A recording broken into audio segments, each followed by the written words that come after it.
তার দোয়াটা তোমার মুখস্থ করতে বলেছিলাম, করেছো? বলো দেখি, এদিকে দেখো, বলো কোনটা? বিসমিল্লাহি আল্লাহুম্মা ইন্নী, ওটা বলো।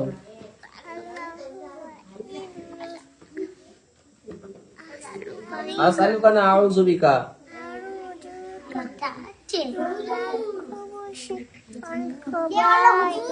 দোয়াটা শেখাতে বলেছিলাম মায়ের। চুপ করো না, এত কথা বলছে কে?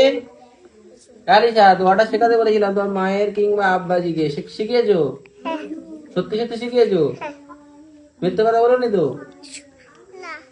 সত্যি শিখিয়েছো? কখন শিখিয়েছো বলো? হ্যাঁ, ঘরে গিয়ে শিখেছো তো? জিজ্ঞাসা করবো। আর যদি না বলে যে না শেখায়নি আলিশা, তখন কি হবে? বলো কি হবে তখন? জিজ্ঞাসা করবো, ঠিক আছে?